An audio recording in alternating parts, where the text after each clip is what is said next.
It's December 10th, Stormwater Advisory Committee meeting tonight. I just want to start by stating the Pledge of Allegiance.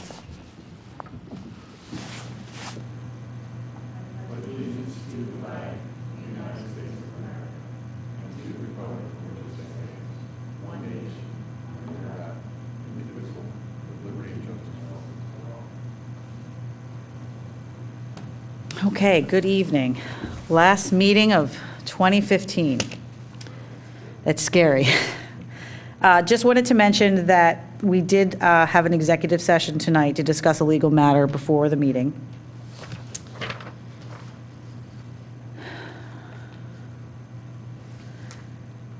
And I think what we should start with is the approve the meeting minutes. I don't think there's a copy here, but I have it up and I've read it. It's, thank God for cell phones. Does anyone have any comments? I have one comment on the third page. It's a bullet point, dam hazard classification unknown, but Steve noted that there, I think you need to insert, is a safety plan.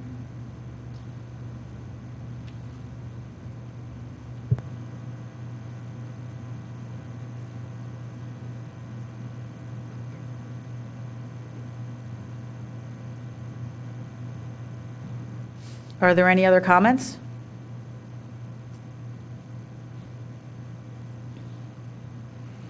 All in favor?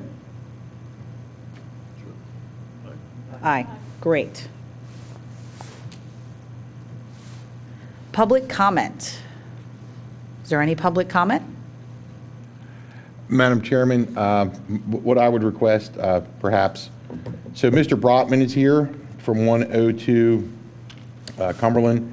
He is actually in the, at the end, number 7, under old business, Highland Road, eroded swale, Brotman, 102 Cumberland Place, Arbor Place, etc.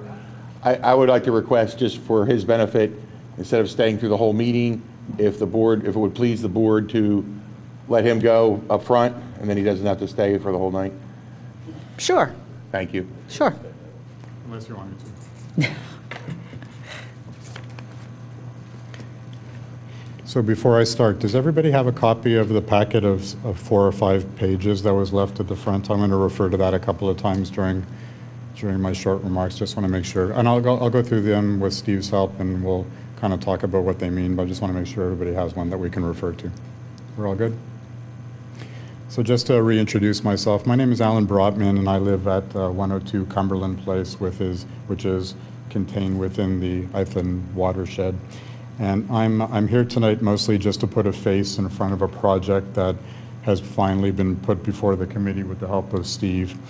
And Steve has personally been helping me and advising me on how best to try to make this case in front of the committee after all of his materials was presented to you. And I'm going to call on Steve a couple of times during this time to help explain a few of the more technical diagrams that you have in front of you as we go through them.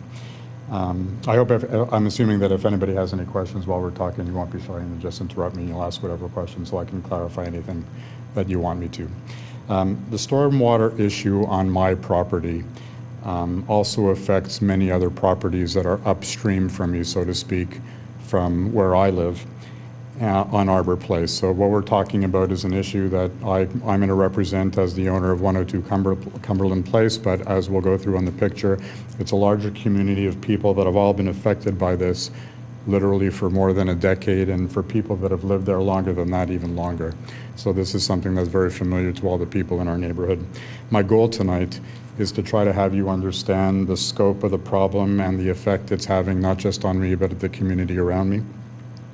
Ultimately, I'm hoping that the data that Steve and his consulting engineers helped put together will show that this is probably one of the more severe problems on the list that you're all kind of looking at and worthy of finally being addressed. That's my goal for tonight. The pictures I'm going to show you in your package, I think will help highlight some of the kind of topography of the area and help you get a sense for what we're trying to say. The first picture is the one that's the top of your sheet. It's the gray picture with the small red writing on it. If you hold it up so that you kind of get a sense of the bowl kind of shape, but hold it like that, it'll be easier to kind of point out some of the some of the areas on it. You'll see on the top right-hand corner of that particular diagram is Radnor. You want to? Oh, we'll put it up there as well. Okay. Is Radnor Valley Country Club. But what the diagram is intending to show is kind of the bowl-shaped topography of the entire area. Up on the right, you can see the fairways of the golf course. Over on the left, you can see Clyde Road, and there are hills on either side that are feeding all of the water towards the middle, towards that circular kind of cul-de-sac that you see in the middle.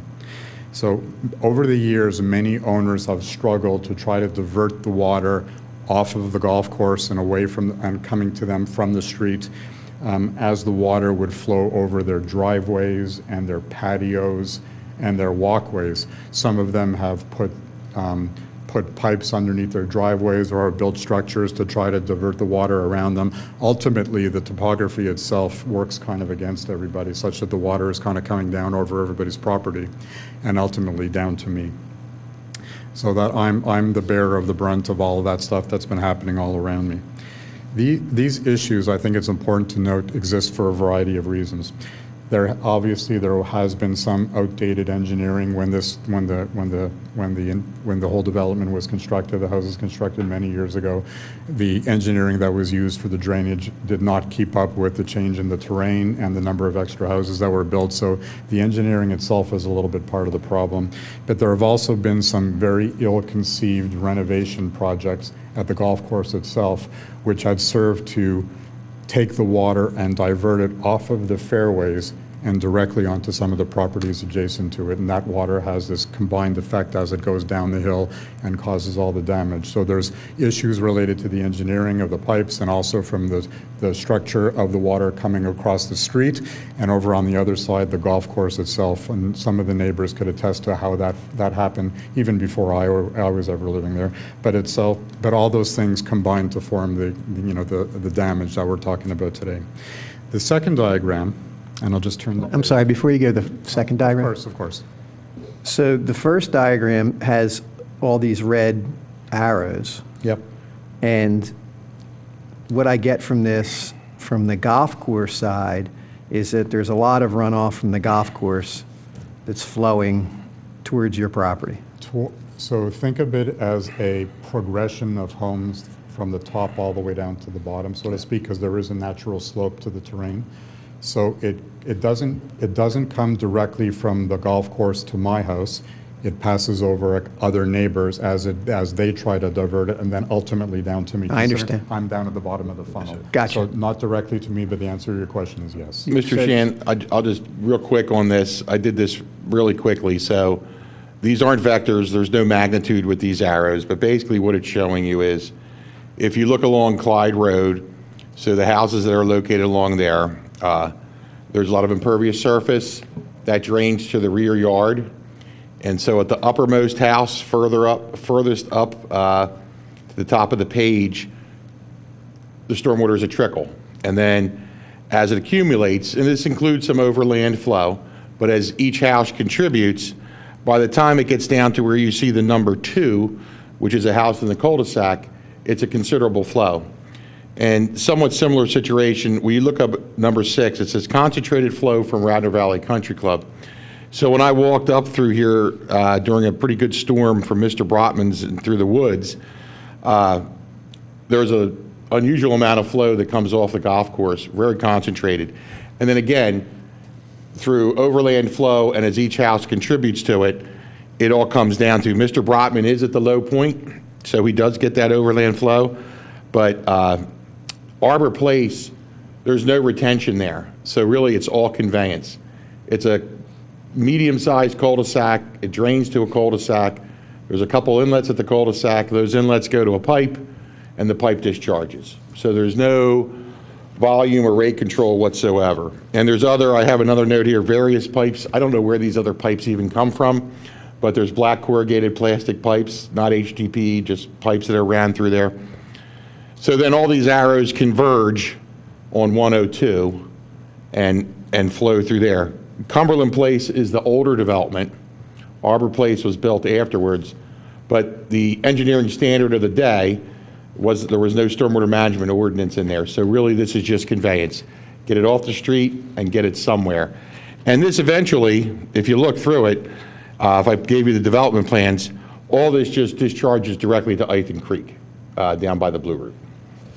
But yeah, and I appreciate that. I guess what I'm trying to get a sense for is that clearly, when I look at the first picture that was there, when I hold the picture up like this, and Radnor Valley Country Club is on my right-hand side, what I sense there is there's private water flowing onto another private property. And so I'm trying to get a sense on the left-hand side of the page where there's a public right-of-way, Clyde Road, whether there's water coming from Clyde Road or once again, we have private water flowing from one private property to another. You really have both. So you have Arbor Place itself. So Arbor Place is a cul-de-sac. I should have provided you a USGS, but so basically from where Arbor Place meets Clyde Road, that's a downgrade all the way to the cul-de-sac. So if you want to split it between, I'll use the term our water and private stormwater. So all the stormwater on Arbor Place discharges to a pipe which basically points at Mr. Brotman's property. So is Arbor Place, is the circle on Arbor Place flooded to the point where cars can't get through and emergency vehicles can't get through? The engineering standard of the day of getting the water off the streets works pretty well. I mean, there are times when it can back up if the inlet's not clean or the outlet isn't, but it works reasonably well. All the rest of those arrows you see are either water from the golf course or water from the homes, stormwater runoff from the homes on Arbor Place as it goes down. Some of that is from rooftops and driveways. Some of that is just the overland flow. So 102 is lower than the houses on Arbor Place. So the natural path for the runoff is to go downhill. It concentrates as it goes past each house because each house contributes to it either through runoff from their lawn or from their driveway and or patio and roof. Okay. So there is a mixture, I'll say, of public and private stormwater runoff. So Steve, this is another diagram that you put together. I wonder whether maybe you can, we won't Sure, go necessarily through all of them, but if there's one that you want to concentrate on. I'm going to really go to the last one here. So, you know, when Mr. Weibel had done his original Ithan Creek study, this is one of the properties that was in there, as well as 652 Radnor Valley Drive. So these sheets are more or less showing you risk factor. The first one, and Dan put these together for me relatively quickly because he had all the information. You can see that 102 Cumberland is a flooding risk location. Then he shows you the 25-year, 24-hour event flood map. Then there's the 100-year, 24-hour event flood map. But I guess probably the telling one would be the last page in that handout, which 102 Cumberland Place and 116 Arbor Place with the outfall on Clyde Road, and he shows you a little quick map there. And if you go to the graphic, the green at 102 Cumberland Place shows 3 to 5 feet. Now, obviously, that's in a 100-year storm. We don't get 100-year storms all the time, but it shows the magnitude of what can occur there. Now, obviously, in a 50-year storm, it's less, but it's still significant. And when I walked through there in 2 or 3 storms, it was nowhere near a 50-year or 25-year event, yet the amount of runoff, so if you picture a pair of hiking boots, was well over my boots as I walked up through there. And I just thought this project was somewhat unique in that in 2 ways. Well, number one, we have a resident who does live at a low point, so you know that has to be accepted that they do live at a low point. The engineering standard of the day was, like I said, get water off the street, get it in a pipe. If you can get it right to the creek, that's great. If it has to travel to the creek, that's okay too. So that was the engineering standard pretty much that was used here. And what I thought was somewhat unique is we have an entity, Radnor Valley Country Club, which has a point discharge. I didn't want to trespass, I didn't hop the fence, but it comes through the fence. It's pretty significant. And we also have all these houses. So I thought this may be a project that, number one, we could help Mr. Brotman, But also, it might be one of the projects where we can do some volume control upstream, and we've been talking about this. So instead of just putting it into a facility, maybe, just maybe, we can do some volume control upstream of this project to try to address that. And like I say, the other way to look at this is, this just goes to Ithan Creek. That's not a good thing. So aside from helping Mr. Brotman, we can help improve what goes to our creek. I know Heather's aware, I'm sure Paige is aware. Very shortly in time, we're going to be responsible for sediment loads to our creeks. This might be one of those projects that can help be used to reduce those sediment loads. There's many, obviously. This might be one. So what I put forth to the committee is, we have a resident who has a problem, and this problem is somewhat wide. It comes from various aspects of this topography. Maybe there's 1, 2, or 3 methods we can use to reduce the flow to Mr. Brotman, address the flow to Ithan Creek, and go from there. I just have a couple questions. Have you contacted the golf course? Has anyone from the neighborhood been in touch just to say, look, we feel like there's a problem, that there's runoff that's, coming onto our property, significant amount? Yes, so I don't want to speak for people who aren't here, so it's not fair. They should, I'm sure they've probably either been here before or have made contact with Steve or other people in the offices here before. My understanding is that the golf course has not taken responsibility for it at all, and this has been something that's been, damaging to their property for quite some time. These people in particular, and again, I don't want to speak for them, so if they're listening or watching, I don't want to give the sense that somehow I'm representing them, because I'm not, but, I know who they are, and, they have their own, accumulated feelings about this, but they tell me that they've spoken to the course many times, and they can remember to the exact time when the golf course was changed and caused the problem to begin, but yes. Steve, isn't there somewhere in Probably the... even before I was even living in the house. Isn't there somewhere in the ordinance for stormwater that, obviously everywhere you're going to have some sort of overland flow, that the low spot's the low spot, the higher spot's not going to flood. I understand that, but that if you see some pipe or something that is directly discharging to an adjacent property, I thought that was something that the ordinance addressed. Our stormwater management ordinance that we currently have came into place in 2005. These were built long before 2005. Yes, some of those black corrugated plastic pipes, which I don't know where they come from, I could trace. They're the smaller end of the problem. The bigger portion of the problem is the discharge from Arbor Place, the discharge from the golf course, and the cumulative discharge from the homes. But you are right. So, just to make sure everybody understands, when your property is lower in elevation than another, you're going to get their water, right? There's no doubt about that. And you're not allowed to build a wall to stop this water from coming onto your property.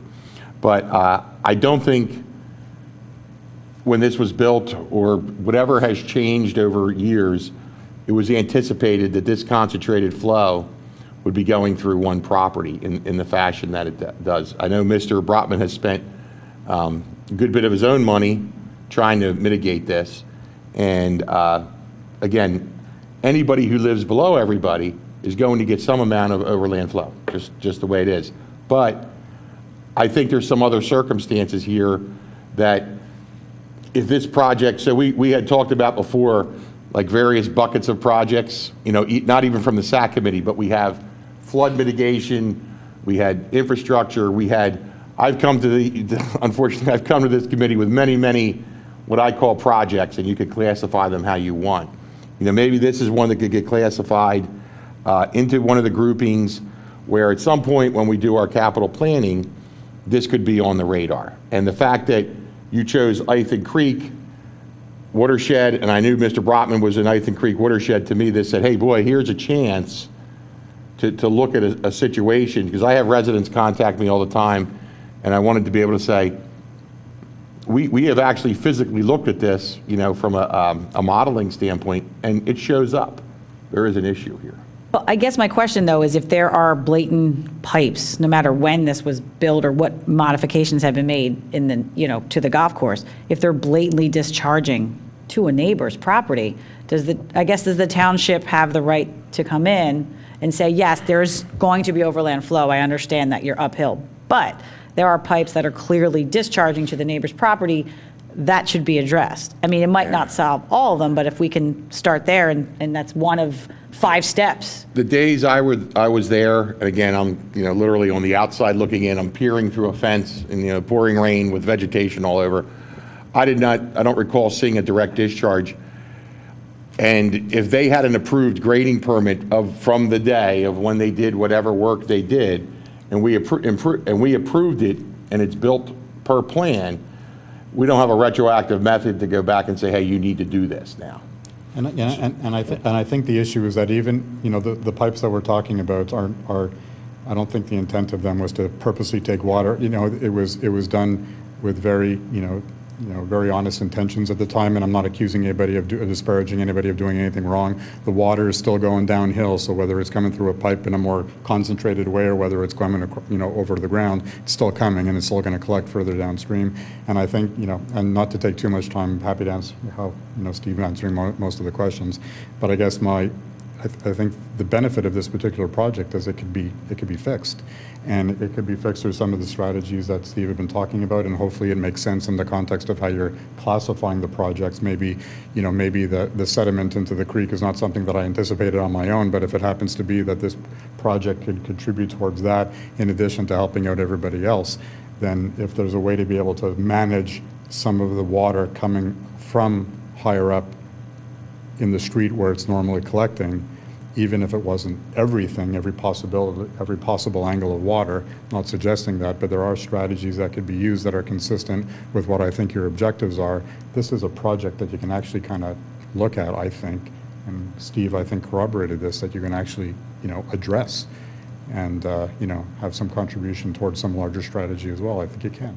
Has anything been done? You had mentioned that the neighbors, collectively, it's a concern. Has anything been done as far as, even little things, just an immediate thing would be, diverting downspouts or rain barrels? It doesn't clearly solve the problem. I understand that, but every little bit helps you, at least until we can come up with, some sort of solution. Has anyone done any? No, I think everybody would be perfectly happy to wait for a solution that has been committed to, even though I'm not expecting it to happen next week. So the answer to your question is I don't know. We're dealing with the larger issue of how to stop the accumulation of what has transpired over the years. But we haven't necessarily talked about whether we can divert one thing or another, because unless it does divert into some other receptacle of something, it's still going downhill. You know what I mean? So, but I don't want everybody to be distracted by whether this is private water or whether there's this understanding that somehow if you're living below somebody else you're going to expect to get flooded.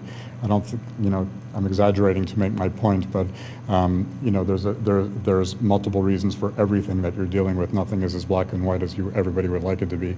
This one is similar. There's a lot of public water, there is private water as well, but there is a way to be able to handle it, and it's not as obvious until Steve and others get into the details and provide those heat maps to kind of show what's there. So that's ultimately that's the reason I'm here today. I want to, it's an address until you actually meet somebody face to face. So I wanted to come here and speak for myself. And perhaps even at another time, the other neighbors would do it themselves if they haven't already. But Steve, I'm not sure if you've had experience with some of the other neighbors that are coming here, but they've certainly been in contact. Yeah, the other concerns, I've had some residents in a really, really heavy downpour. Again, there's only a few inlets on the street, and sometimes there's bypass flow on a heavy downpour. The inlets don't always take it, and that's where you get that ponding. And we do appreciate the residents coming out, because you're right, seeing a face and seeing the problem, I think it's something that, we need to discuss, with the Ithan Creek watershed results that we have. I think we need to take into consideration the amount of flooding, how frequent it floods, where it is in the watershed, and just, know that there is a problem there and that you brought it to us, and that, obviously if there's anything we can do, we will. But as we move forward, we can consider it. Well, thank you for bringing this before us, first of all. And Steve, I think this was a good one to bring forward. And, you know, you don't know me. I'm a neighbor of yours. I don't live too far away. I have a similar issue in my house that I dealt with, so I can relate. But these guys know I'm brutally honest. And to be brutally honest with you, there's so many flooding problems in Radnor and we have a limited budget to spend. And that was the reason I was asking for Arbor Place in your circle, because I was hoping you were going to say it's flooded and I can't get fire trucks down there, because unfortunately there are areas in the township where that exists. And so, you know, and I appreciate you don't want to stay, because I wouldn't want to stay if I were on this committee either. But we'll talk about that in a little while, an area up near the Wawa in Wayne where literally there's a safety issue. And so we're looking to spend upwards of $1 million to try to fix that. And so those have to take higher priority, I think, than something that would be affecting a single resident or a couple residents. And so I just, in being brutally honest with you, I just don't want to get your hopes up that like next week, you know, Steve's going to pull up with his pickup and a contractor and be all ready to go work on your problem. I don't think so I appreciate your honesty, and I don't think I'm expecting that. I do think, though, that there's a difference between addressing some particular concerns and spending $1 million. I wouldn't necessarily say that this particular problem is more important than fixing something that would prevent, you know, emergency trucks from getting through. I'm not that way. I do think, though, that this is one of those issues that could be addressed in some stages where you can make a meaningful impact by doing things that are tangible and affordable and that do not conflict with the larger strategy that I know you're struggling with. And, you know, you don't have all the money in the world to do this. But I do think that this is something that is not either black or white. There are some things that Steve has already pointed out that you can make a big enough difference for people to actually notice it, and there is a reason for doing it so that it's not biased in any kind of way. There's a real reason to do it, but it's not $1 million project to do it either. So that's my parting thought. That's all I'm saying. And Steve can give you my name and my address, but you're welcome to come over. I put a, what did I put in? Cistern. I put a cistern in at my own money years ago, and it really made a big difference. And I'm happy to show it to you. But if I did that today, I'd be eligible for a $250 rebate. Yes, you would. So seriously, I mean, there's, I think, things that you and your neighbors could do that we already have provisions for at a personal, single-family residence that may be able to help you. So it's not that we've been totally sitting around doing nothing. There's things that I've done that have, you know, the ultimate solution to this is not to wait till there's 1 million gallons of water at the bottom of the hill and try to feed it into a pipe. The way is to try to get it up on top. So where we live and where I live, I'm not able to make those accommodations further upstream, which are not my property.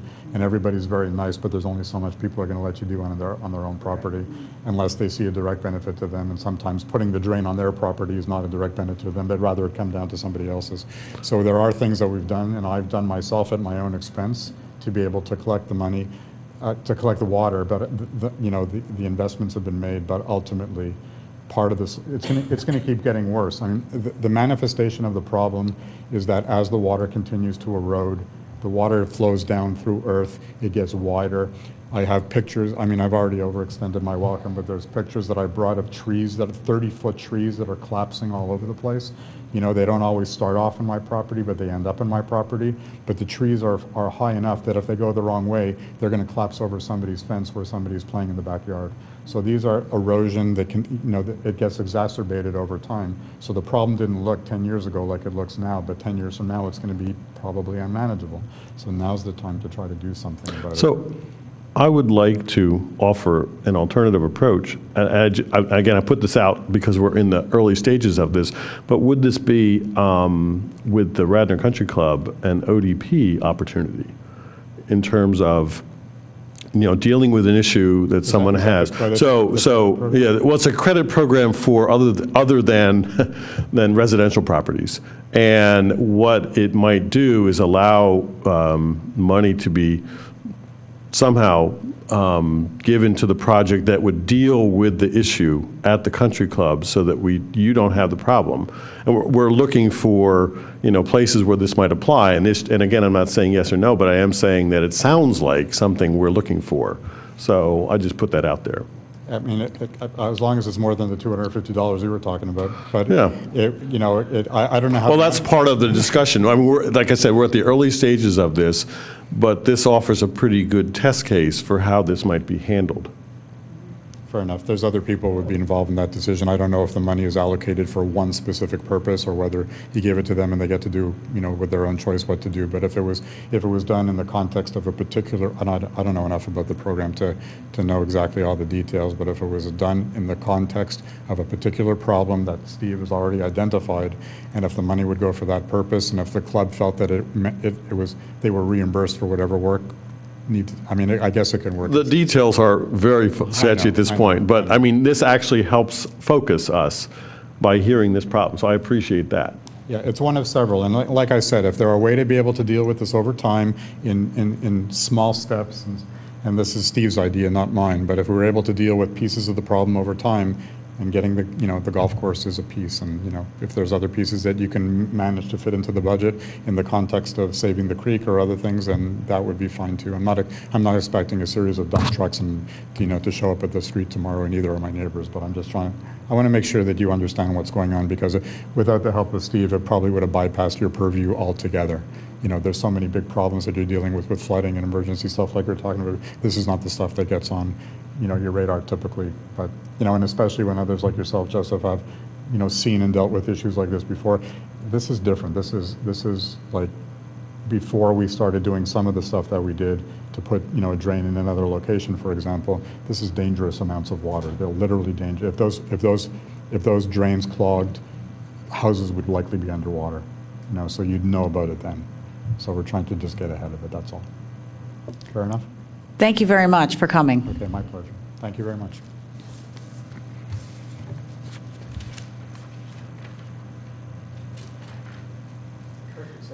Yes. Is there other public comment? Why are you talking? No. Talking with my dear new friend, I don't know, who's in the audience with me. You're talking about me or Joe? Yes, you are my only friend, audience member. Okay, so we have next, hold on, I don't know if I have the right agenda. Yeah, wrong agenda. ODP incentive program. So since we met the last time, at the last meeting, we made a presentation on possible alternatives. And at this point, we really don't have too much to report, except for to say that we've been discussing different possibilities in terms of how we might give credits or give grants, and this is working with Dan. And so at this point, I have nothing specific to report, and so I really would say we'll just hold off until we get a little bit further along in our discussions. Sounds good. All right, next to finalize the budget. Dan, is it something that we could put up on the laptop, just so we could see where we're at and what we're going to tweak with the budget? Give me 2 minutes. Sure.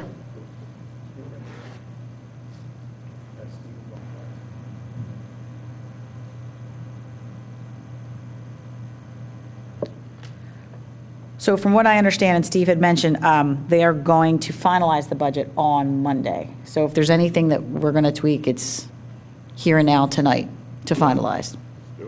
Well, while Dan gets his stuff up, I mean, when we look at the budget, it's really like 4 or 5 elements, right? It's the maintenance and infrastructure. It's new programs to reduce flooding in the different watersheds. And I wonder if we don't bucket it that way, because any of the big ticket items really have to go before the board for approval anyway. That's So right. it's- And So who's- it's a little different than a budget where, there's a whole list of things and then they're all approved.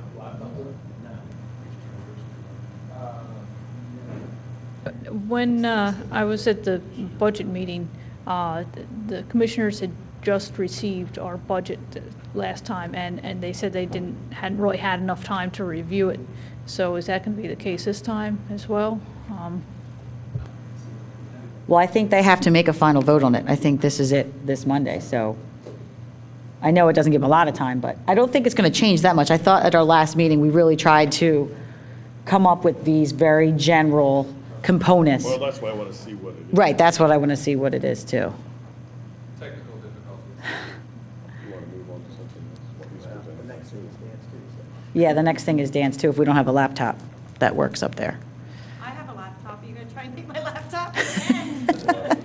I don't think that would be a good idea. Do you? Okay. So, If they can be wired in, I don't mind. so I missed the last meeting, but so is the budget literally like 5 line items, or is it a lot more than that with specific projects identified that haven't yet been voted upon? Both. We listed more general topics, but for instance, under new projects, we listed some of the projects that we were looking at, like Banbury Way, Runnymede, some of the things we discussed, just so they had an idea of what we were thinking. I think if but they're that it was a- exemplars, Right. that would be fine. But if there's Right. specific programs that have not even been before this board yet, I don't know why we'd want them in our budget. And no, do we not want them, but, or can we even afford it? I mean, just the Banbury. Well, that's the whole point. Right. And that's not just in the capital projects, that's also in the repair, or whatever you want to call it, the repair budget. I don't think there should be specific items listed for repairs either. I think there should be a lump sum for repairs with exemplars listed as to what we would target, and then we get a prioritized list, say from Steve, about what we're going to shoot for. Right, and then if we have a set amount, it is what it is. We can only do so many repair projects, and it'll be up to, Steve's guidance to say, you've got $100,000, just to pick a number, we can do X, Y, and Z, and then that's just the limit that we have. I like that idea. And I don't think that you can anticipate 4 or 5 years out what the repairs are going to be. Maybe for the next year we can figure it out, but we can't figure it out going further than that. I think they're going to want a 5-year budget, but with the realization that it would get more granularized as you got closer, I think that would be the key. So one thing we can discuss, and I know it's just still in the,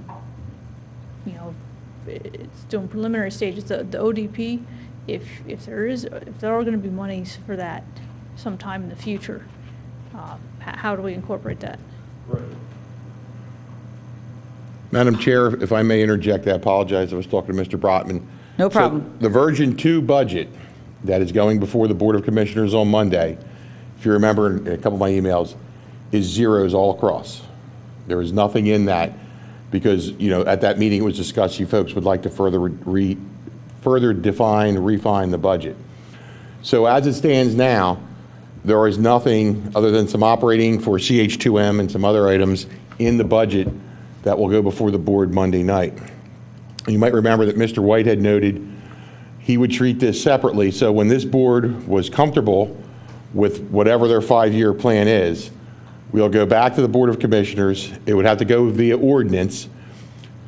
So let's, for example's sake, say you were prepared to, this budget was prepared to go to the Board of Commissioners the second meeting in December. We'd create an ordinance for that. If in whatever fashion it gets adopted, it would take 30 days until that budget was able to be spent on, if you will, for lack of a better term. So the longer we go with those zeros, add a month to that, and that's when we could start to spend new money, if you will. So if they approve this Monday, which is what, it's Monday's date? What is it? 14th. The 14th. Technically, we couldn't spend anything till like January 14th, because it would take, 30 days. Well, we still have some open POs with CH2M, so that would continue. We still have Marlbridge Road culvert, which was approved, and those purchase orders were approved. Things like that would continue because that was already approved and the money's from here. But the projects you list in whatever fashion in your capital budget that you go to the board with, you recommend be done, until that's 30 days from that meeting date, that's when we could start to spend that money. And I might as well interject a little further because I know there's been some question, and one of the residents asked me about the Gulf Creek study and the other studies. So at the one meeting of the board that you were there, that was all discussed, but it was never, there was no authorization for CH2M to do that. It's actually shown, somewhere in here in 16. So there's nothing in 15 for Gulf Creek study or any of the other watershed studies.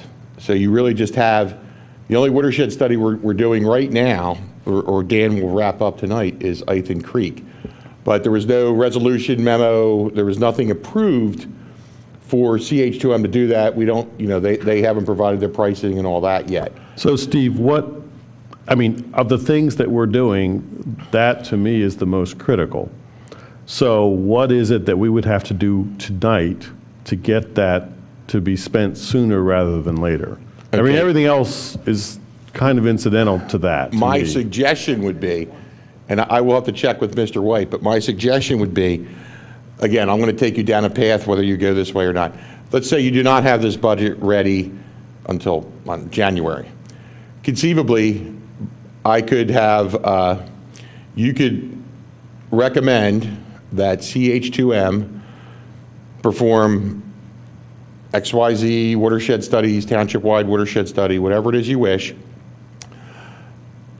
And I believe this process is valid. I would go to the board on the last meeting of the year in December and state, I have a recommendation from the Stormwater Management Committee for a CH2M to prepare these 2 studies or 3 studies or study for this amount. So I guess in that fashion, it would be in 2015, and they could move forward, even if this is still all zeros.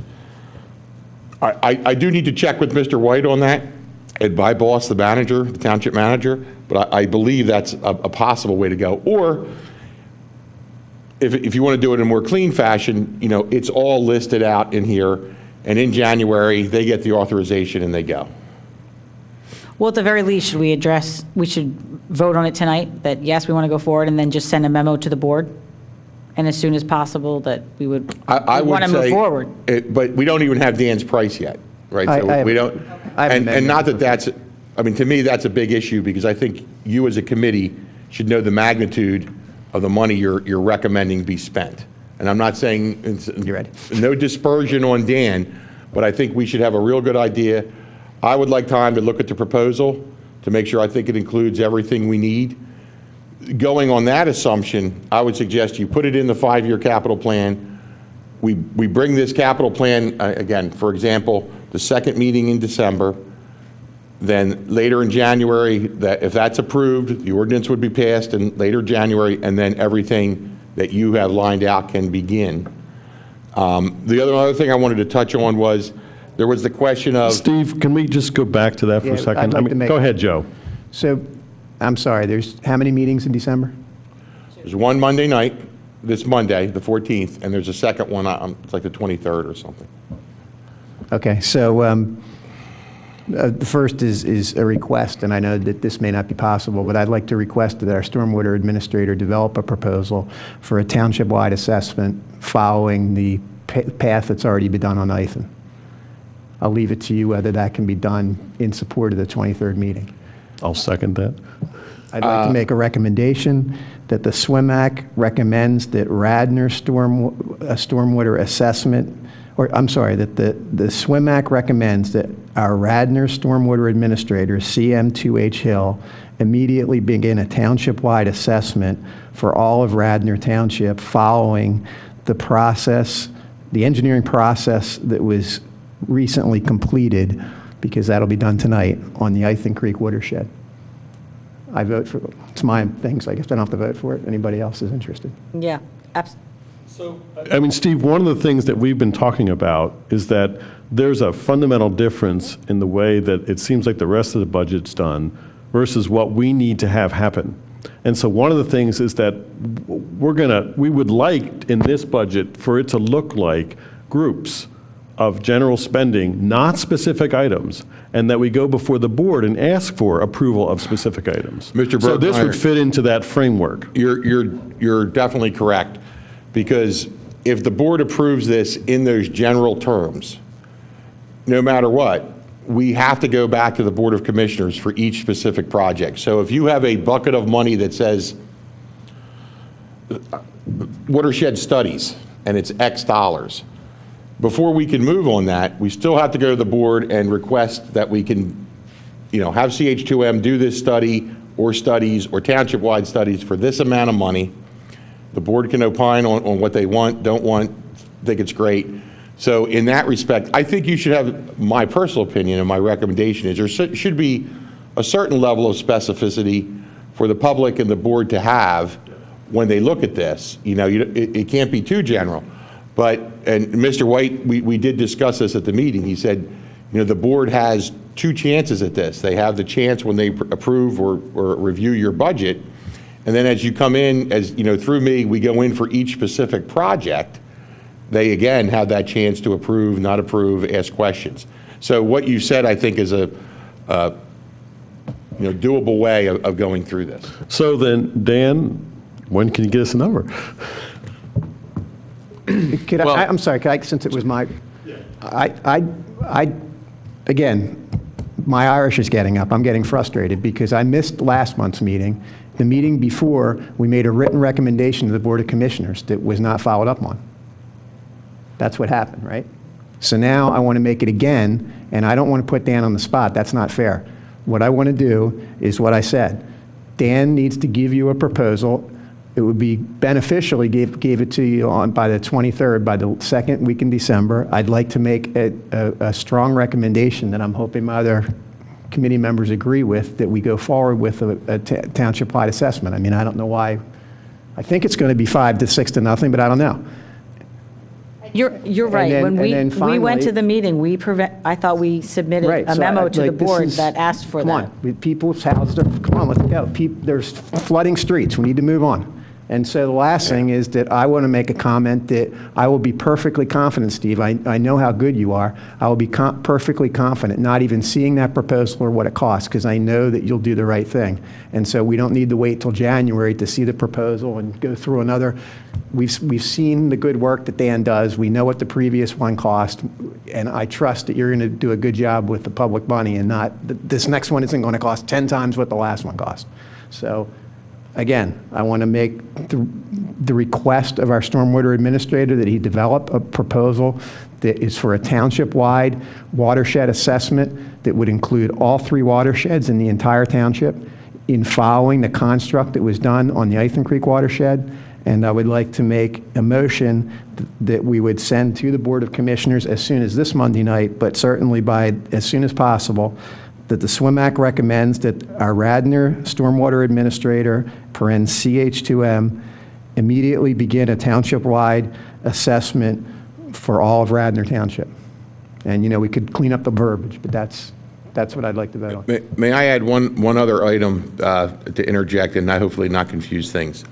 When the Board of Commissioners approved the original Ithan Creek study, there was the addition at that meeting that from that study, 3 RFPs for design of projects should come from that. In my mind, we already have one. Gannett Fleming's been given the one to extend the stormwater, it's more or less just collection, extend the storm sewer system on School Lane up to West Wayne Avenue.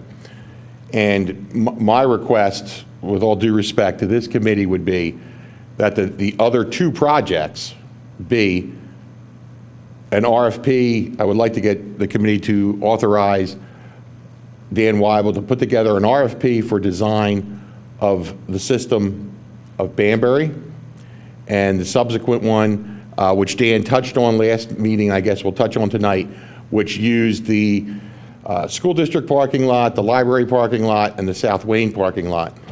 And, you know, I thought that we had that. I mean, we went to the board, and But one there- of the commissioners wanted additional information, so that's where we left it. So I guess the question is, do we, you know, we have to decide as a committee, do we agree with the level that Dan's taken it to, that we're confident enough to go forward with Banbury Way, which it sounds like from past meetings and our discussions, we are, that we need to go back to the board and say, look, we're confident with where we're at, and it's going to cost so much additional time and money to yet again scrutinize this study, which could be done at the level when a request for proposal comes in. They're going to do survey, they're going to get pricing, they're going to do design options. So to do it twice and pay for it twice, I would recommend that we go back to the board and feel, you know, say that we feel very strongly with where we're at and that we want to go to do an RFP for this project for Banbury, and that I don't feel like additional studies and money that could be put forth to other watersheds is money better spent. That's my request to this board, to authorize Dan to put together a request for proposal that will go out to design engineering firms for them to do, for lack of a better term, whatever they have to do, whether it be survey, XYZ, to design a system along the general parameters put forth by CH2M. Project 2, if you will be that same request for proposal that would go out from Radnor Township to design engineering firms to design a system to address flooding on South Wayne in more or less the fashion that Dan has put together, but that's at a 50,000-foot look. So that's when it would get down to the nitty-gritty, and we would have to put criteria on that. What event storm we're going to address, the whole 9 yards, but I deeply request that from this board so that we can move forward with those 2 projects, and that would be 2 right off the bat going into next year that you're beginning that design, and this could get us into that system where we're designing, constructing, studying, and each year there's something being designed, there's something being constructed, there's something being Steve, We did that, though. well, I guess I need to back up a little bit here because I don't think we've discussed the South Wayne, the library parking. I don't even know what's going to happen there yet. So are we to the point of discussing that? Dan had showed that. It may have been at the board No, that was meeting, just very preliminary. I mean, we had lots of questions and, what was the library doing, et cetera. So I'm saying, why can't we go ahead with the rest of the township in terms of that study? Because that informs so much. That prioritizes the projects in the rest of the township relative to Ithan. Without that, it may not make sense to do what we're doing there. So I'm struggling a little bit with moving quickly on the third. Banbury I'm fine with, but the third one, I don't know enough yet, and yet it's going to take a while to get there. But can't we go ahead with the township-wide study? I can't speak for the Board of Commissioners. I'm just reviewing to this committee when the Ithan Creek watershed analysis was awarded. It was awarded with those stipulations. And so I'm not speaking for the board and Mr. Bergmeyer. I can't tell you can do one or the other. I'm just relaying what the board said, that out of that study, 3 requests for proposal for design had to come out of that study. And I think the first one falls into that category, School Lane. The only other sense of urgency we have is, and I don't know if you were there, so the library is now under design. So the plan for the library, if it goes through, will actually come out over the parking lot. Yeah, we did Right, talk we did about talk that. about that. We talked So- about that. But so my point would be, I don't hear a stipulation anywhere that other things couldn't happen while we're generating those 3 RFPs. I don't hear that anywhere. And again, I can't speak for the Board of Commissioners on that. I'm relaying what they had said. My interpretation of that, and there's many interpretations, is that the Ithan Creek study will be complete more or less tonight, and upon that completion, we should have these projects to go. Let me ask a question, and I don't mean to put Dan on the spot, and it can be a very general cost and time frame. The additional study that the board wanted for Banbury Way, how long would that take? Is it appropriate at this point in time, and how much additional money is that going to cost? Because I'd like to go back to the board and say that we recommended your assessment of Banbury Way. We voted on it. We came to you.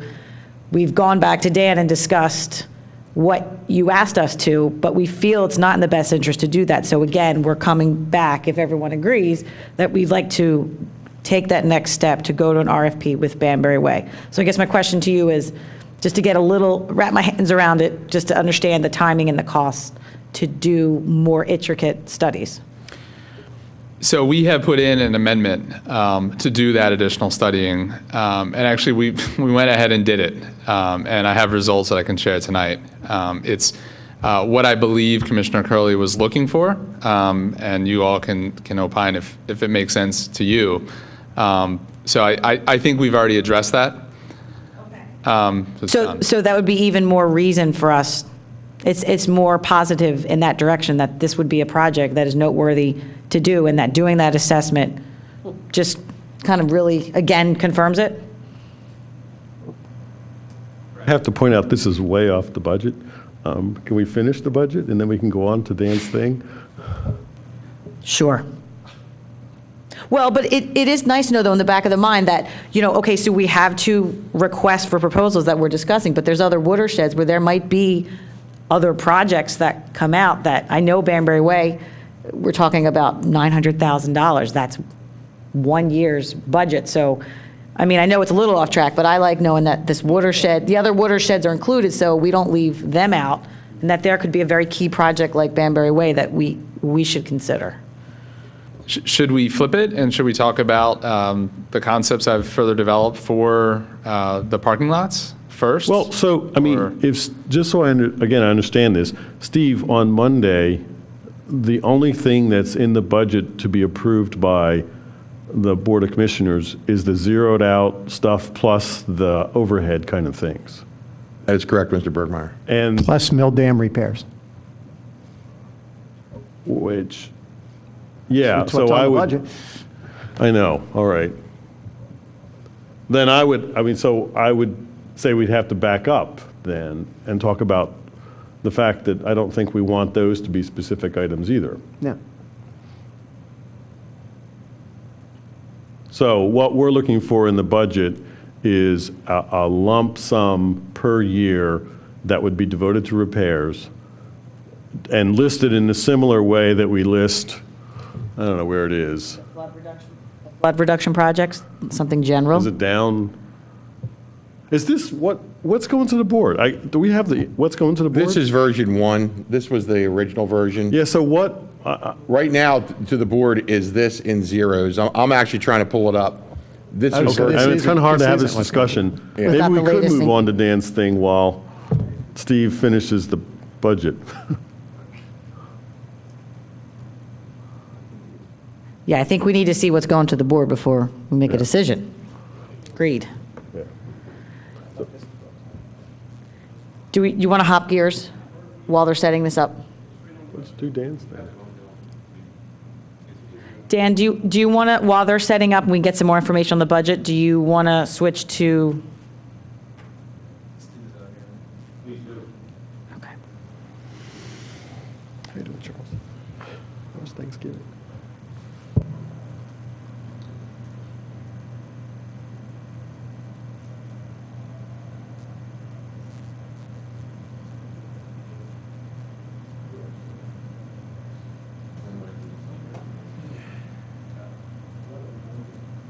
so yes, what Dan had put up was what we had entered into the original budget.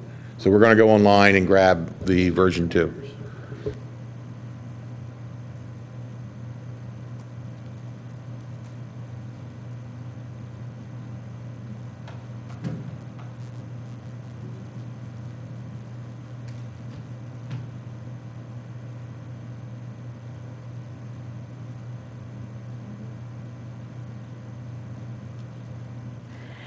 Hey, Steve, I have a question for you. I'm not trying to put anyone on the spot, and I think the information I'm sure that Dan will provide us is valuable, but I don't remember the committee asking Dan kind of to go forward and doing that additional assessment that the board wanted? That is correct.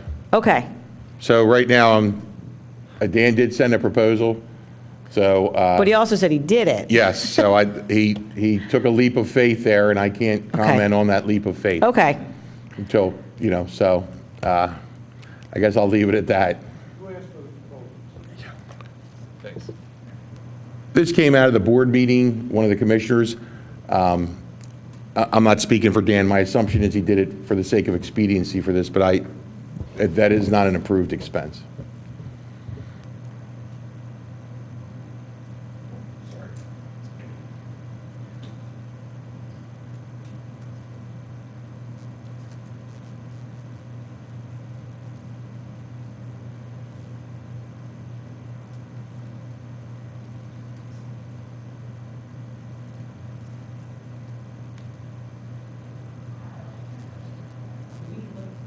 so we'll be able to look at this, we're not going to be able to manipulate this? is a read-only. Okay, This is what's actually online for the budget. I'm having a tough time actually reading.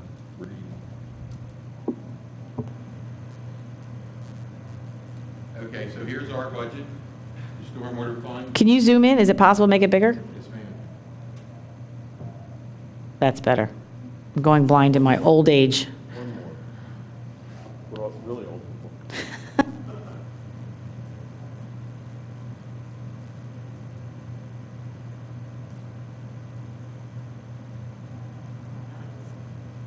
So, let me do it one more time.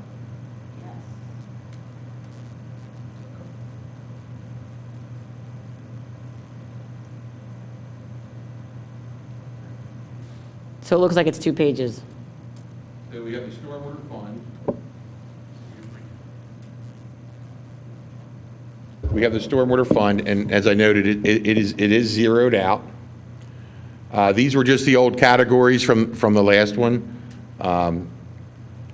What I could tell you is, it's really tight to try to get whatever, if this board made decisions tonight, it's going to be pretty tight to get this for Monday. Okay, it's more than just me just entering the numbers. There's a lot of work on the back end for the finance department. But as you can see, I mean, this is it. It's all zeros.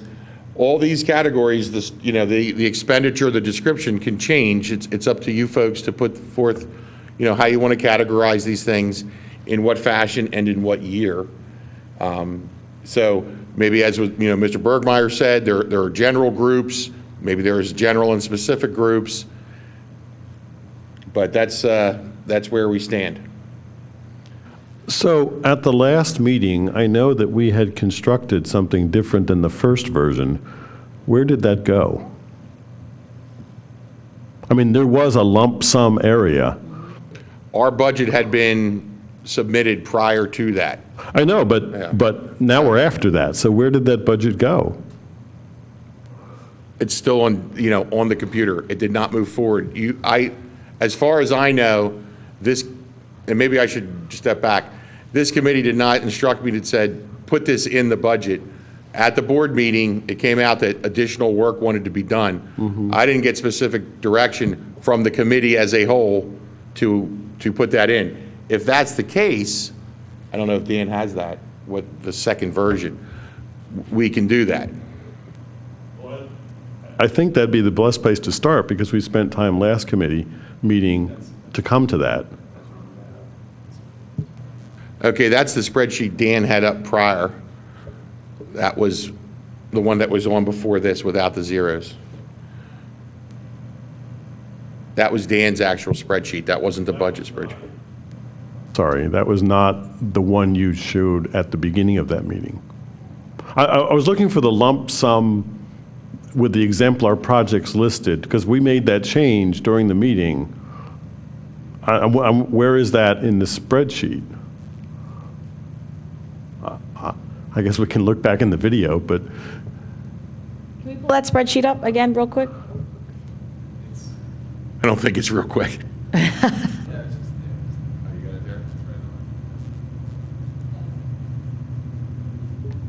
That's the table, that's the spreadsheet that we edited at the last meeting in real time. And perhaps it's item number 54 that Mr. Bergmeyer is talking about.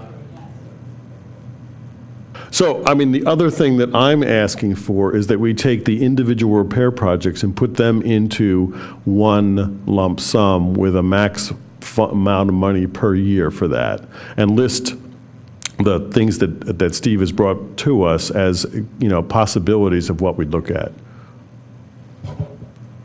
Right, and I think that's what we have in the $200,000 amount. But you still list specific Right, projects. and we listed the specific projects. Yeah, and I'm as well, asking for right. those to be taken out and put under that lumped area. Okay. Unless it's been specifically approved already, which is one of them, right? Does this committee wish to tonight to edit this and put this forth as your budget request? Is that what we're going to do tonight? I know the other spreadsheet was really even more general and it had $0 amounts. I kind of feel like, although this is a great tool for us, but that other spreadsheet had zero. I mean, it looked like it offered more flexibility than this one. Whatever this I'd like to committee make a wishes. recommendation moving forward. I think that this committee needs to do two things. We need to provide direction to Steve and our stormwater administrator, and Steve and the stormwater administrator work together. And the output of that direction should be something that we can see at our next meeting. And I think that we need to make recommendations to the Board of Commissioners. And I've spent enough time looking at this, so I'm ready to make a recommendation for direction that we would provide to Steve and our stormwater administrator. Would you be okay? And so, and I think, you know, this is in concert with what we've all been talking about. We'd like to direct Steve and our stormwater administrator to develop a 5-year budget that includes, and you guys correct me on how many items. I count 4, but there may be 5. Item 1 is stormwater maintenance, cleaning, and MF4, is that? MS4. Item 2 is stormwater repair of existing infrastructure. Item 3 is stormwater flood mitigation projects, and that's the large sum of money that's for everything from Banbury, and exemplars for any of these can be provided, any of 1, 2, and 3. And finally, item 4 is rebates and incentives. Do we have administration in there? Just going to say And then item administration. 5 would be administration, engineering, general engineering support. Which would include CH2M then? That's right. Okay.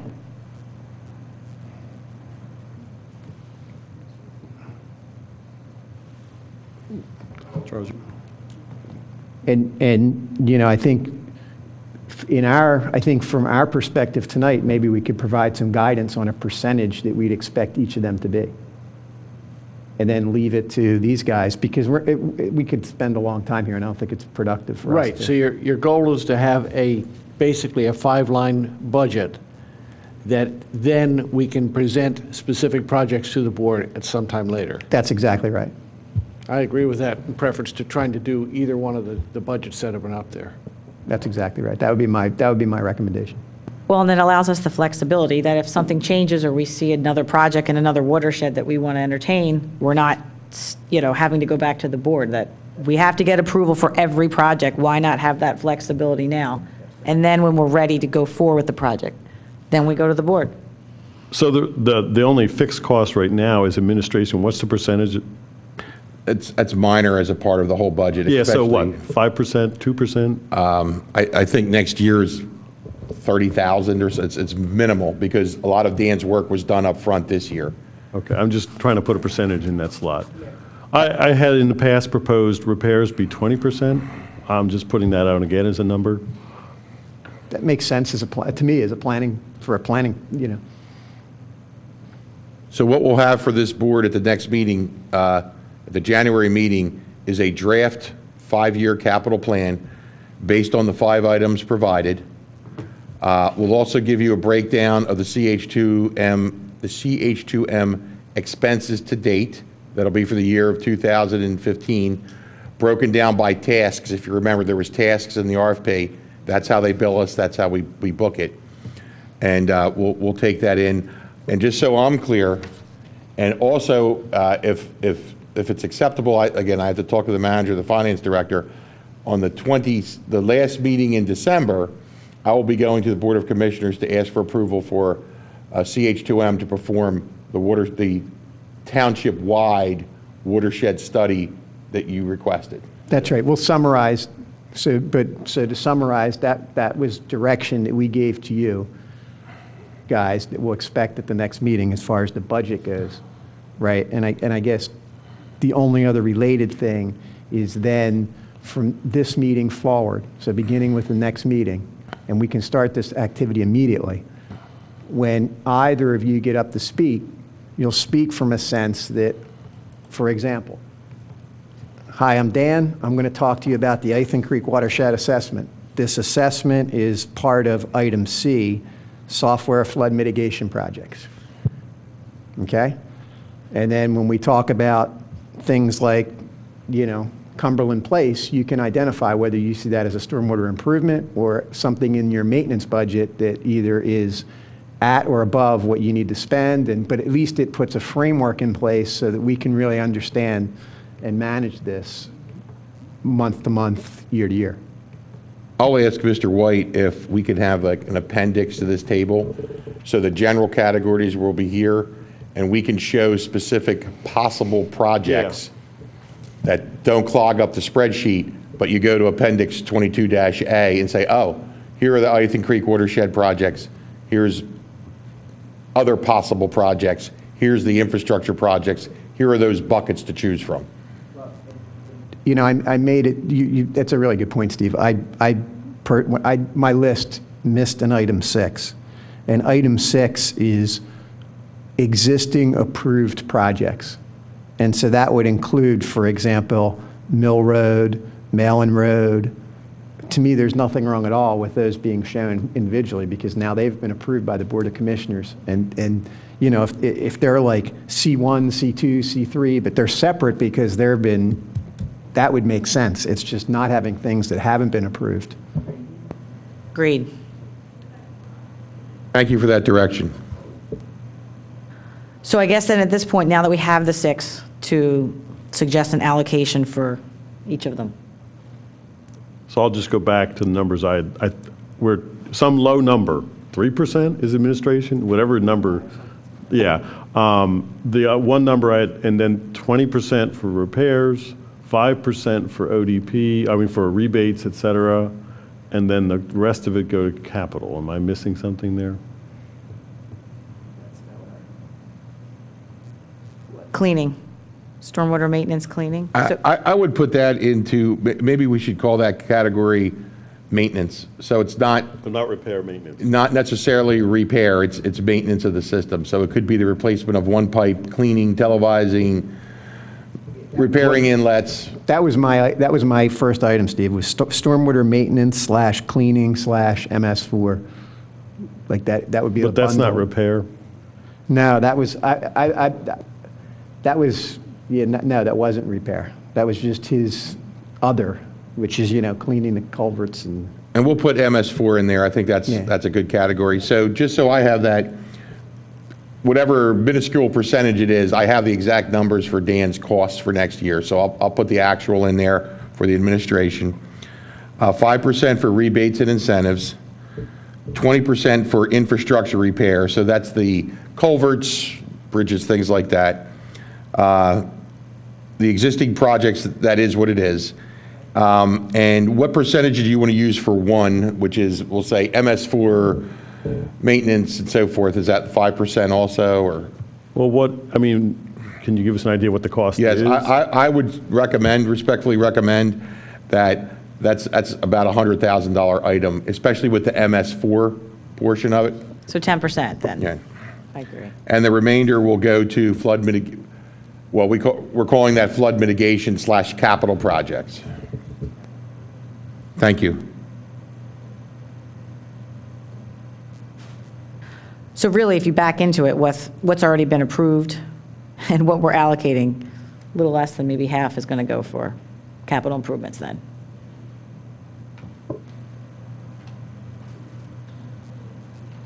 For the next year, right, not necessarily for 5 years, just for 2016. And then, so our second piece of direction to Steve and Dan was for Steve to get a proposal from Dan for the township-wide stormwater assessment, engineering assessment. Correct. And again, if I get approval on my end, that would go on the last meeting in December to go to the board. And then I have better words if we want to try again on my failed attempt twice. We might as well go for a third time on what we would send to the board. Sure. So based upon the results of our stormwater administrator, CHM2, Ithan Creek watershed assessment, the SWMAC recommends that the Radnor BOC immediately approve a township-wide engineering assessment by CHM2 in the amount of blank. The output from this process shall include a township-wide prioritized list of stormwater capital improvement projects.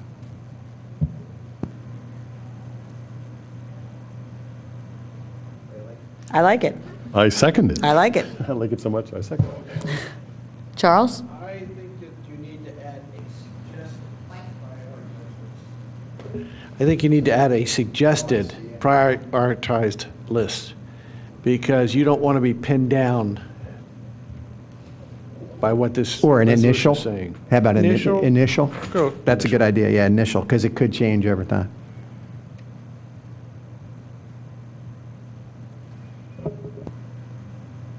So that this memo will send, is this just for voting or a memo to go to the board? I think we would vote, and then we And would then- just develop a memo. A memo, and- okay. and after this meeting, and Gotcha. that would be ready for the board on the 22nd, Gotcha. with a blank in for the dollars. And then if we wanted to get involved in the proposal, whatever he comes up with, that's your call.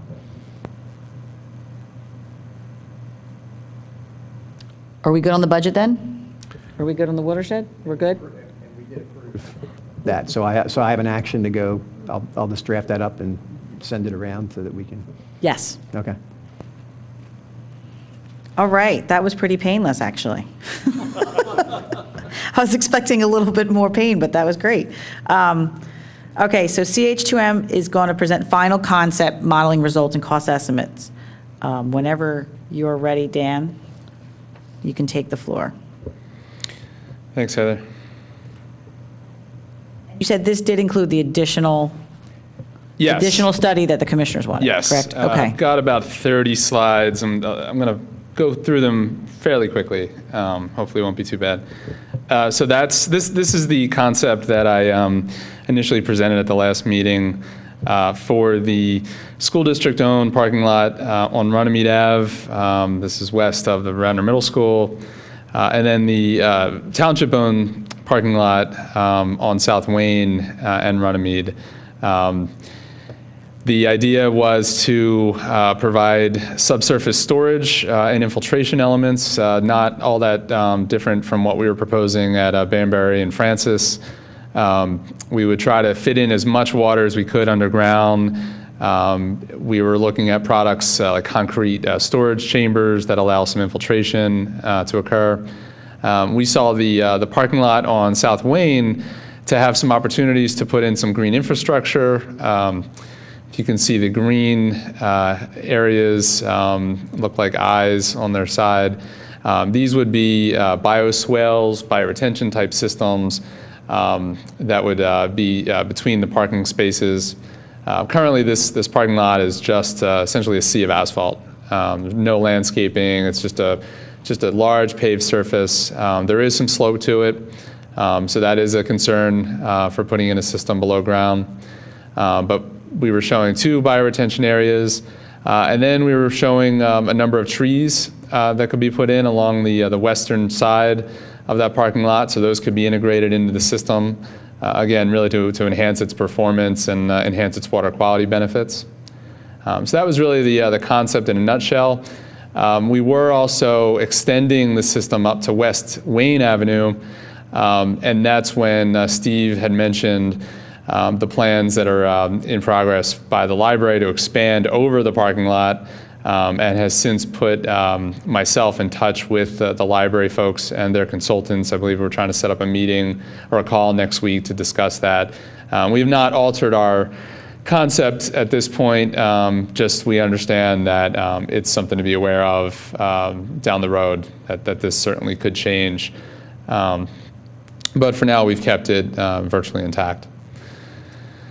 So I'm not going to get too into the weeds on the modeling that we did, but this is the drainage area.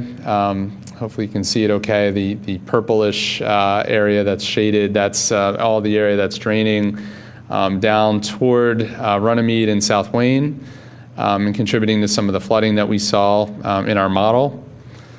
All the light blue lines, those represent the data that we have for existing storm sewers. Whether or not that's 100% accurate is open to some debate, but that's the information that we have. So we have about 34 acres of impervious, and we have about 47 acres of pervious area draining to this location. Just pointing out that we did take into account in our model the Wayne Arts Center, which is a project I was involved in going back 12, 13 years ago, that had a number of stormwater controls, permeable pavement, a number of rain gardens, an infiltration bed in the back, part of the expansion project that the Wayne Arts Center went through. I have not been back to that site. I assume that's still working and still functional. But so we did incorporate that into our model. Then this is zooming in a little bit further. Again, a lot of detail here. I don't think need to go through it all, but this basically shows the detail that we used in our hydraulic model. So just backing up for a little bit here, we all know that we started with a flood model, which was looking at surface topography and looking at locations that lit up from a flooding perspective. We then took it to the next level, as we did at Banbury, with what you would call a 2D model, and that's incorporating in the pipe flow.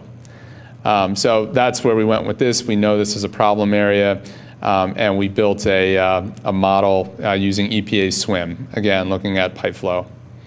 And we looked at a number of different, we try to compartmentalize the system, again, knowing that there's some slope down from West Wayne Avenue down to Runnymede, understanding that these systems would have to be kind of stepped as you go down the slope. The concept, I didn't mention it in the last slide, but there's a pipe running on Runnymede or under Runnymede to the east. Eventually it ties into the old brick arch culvert that runs through the middle school site. We would be proposing some diversion manholes, if you will, along that pipe that would be taking the water into these systems. This is a little bit more detail about what we modeled in SWIM. Sure. I'm sorry, just for a second. So have we approached the school about that particular parking lot? No, we have not approached the school district about the parking lot. I just wonder how far along we should get before we do that. But Mr. Bergmeyer, you bring up a great point. So if this should go to the Board of Commissioners and we would get authorized to do that, we would do that.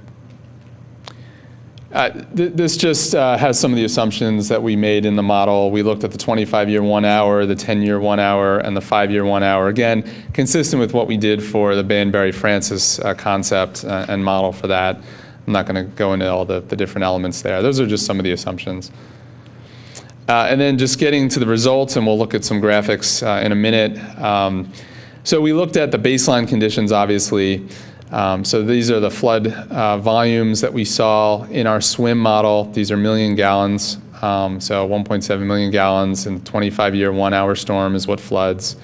And then we looked at what benefit the different scenarios would have to reduce the flooding at that location.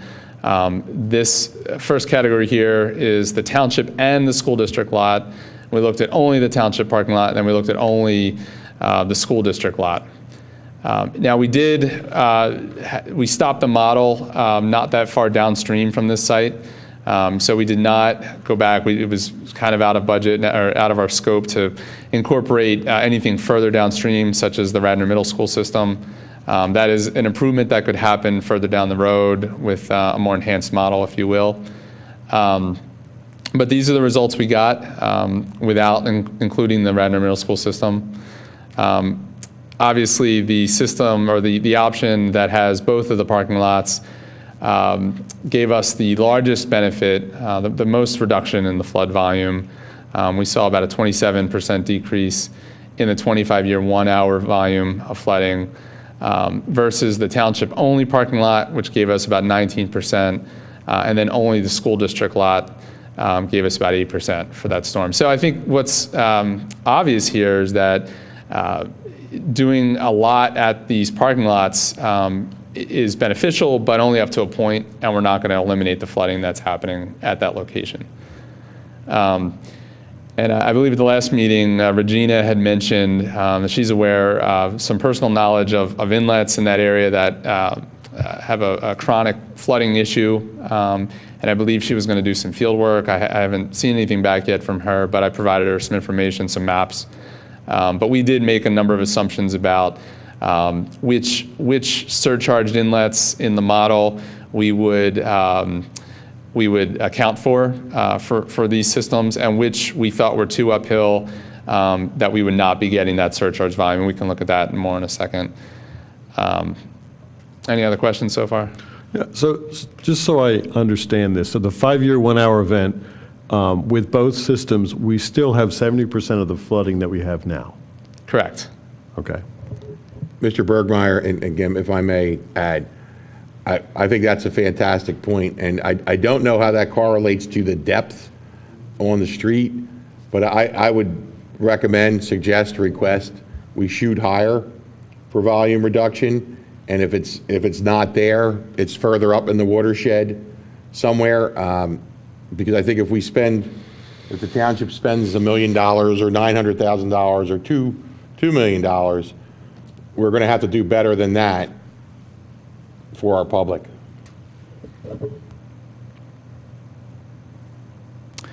And so this is the summary of the benefits and the costs associated. Again, looking at the different scenarios, the different lots individually, and then combined. We looked at a range, plus 20%, minus 15%. Did not include soft costs like engineering and surveying and all that. This is really just construction. The range with both parking lots is 1.3 to 1.9 million. And they're the associated benefits. And I'm sorry, did you have a comment, Steve? And then these are just a series of profiles that I thought were interesting to share. These were all part of the model. This is looking at the 25-year 1-hour storm. We also looked at the 5-year 1-hour storm. And what I want to point out here is that the red dots indicate surcharged inlets. So even in a 5-year 1-hour storm, we're seeing some surcharging happening in these pipe systems. So they have limited capacity. Again, 5-year storm. This is Wayne Ave to Bloomingdale, Maplewood, 25-year, and again, a lot of surcharging happening even at the 5-year 1-hour. And then we also, this is actually the additional modeling that Commissioner Curley requested specifically for Banbury. We looked at it as well for this site. So what this is showing is the 25-year 1-hour storm. These are the baseline conditions. So that's the flood volume that's occurring now in the model, how it would spread out at the depths that the model predicts. Again, not necessarily taking into account any drains and that are happening or that exist at this intersection or the system that's in the Radnor Middle School. So think of this as kind of the worst case. If everything below this point was clogged, this is what the model would predict for a 25-year 1-hour storm. This is what we would see if we had both parking lots in place for that same storm event. So we can see the reduced extents of flooding. Again, it hasn't been completely eliminated, but it's been reduced. This is the township parking lot only. And then the school district parking lot only. Obviously, that's the least amount of storage that we could provide at this location. And this is just the same for the 10-year. This is the baseline. That's with both parking lots. That's how the spread is reduced, the spread and the depths. And the township parking lot only, and then the school district parking lot only. And the same for the 5-year.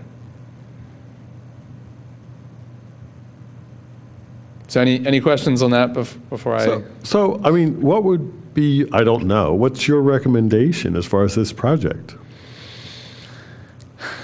Well, it's only, obviously, like I mentioned, it's only going to get us so far without doing anything upstream. This watershed, this area in particular is highly residential, as I noted previously. The Wayne Arts Center is one of the few kind of non-residential locations in this little watershed. It already has BMPs, but we really don't have many other opportunities except for private properties and right-of-way. So we could do a lot more smaller things, or we could try to do something at this location and improve conditions over current conditions. And I think it all plays into what we're doing at Banbury and Francis, and also with the pipe connection into the middle school system, which is going to have that system be fully functional as well. But the water from Banbury isn't arriving this route, correct? The water from Banbury, it's not coming down Runnymede, no. Right. But it's all contributing to runoff flooding on South Wayne. So Dan, does your model, and I'm not trying to make you do more work, so do we have anything that shows what happens if a project is done at Banbury and how that affects this? Because that could be another chunk of the percentage that. Well, that was my question about whether water flows this way. So it's not going to affect the model he's built here. And he said it would take additional work for him to model further downstream around the middle school. Because that should affect what happens with the storm sewer coming from School Lane and what happens to the right in front of the firehouse. So what you're seeing here, this is the result of two models. Again, this is the 1D, the surface flow model, and it's also the 2D, the pipe flow model. And we started with the 1D, and what we've been doing with Banbury and at this location is we've been creating these 2D models with EPA SWIM where we have the information. Now, we had to make some assumptions where maybe there were some gaps, but to bridge the gap between Banbury and the middle school, we would need more information about the storm sewers that are in place. Now, we could make assumptions. We can certainly do that, and they're probably going to be fairly accurate assumptions. We can probably make rational guesses as to what pipe sizes exist between certain pipes. And that kind of leads into, I think, the larger model that we're going to be putting forth a proposal on. But at this point, no, we don't have the information to tie them together and to have a more comprehensive model. But you say more about the comprehensive model. You're talking about including the middle school and. Oh. I think so. Yes.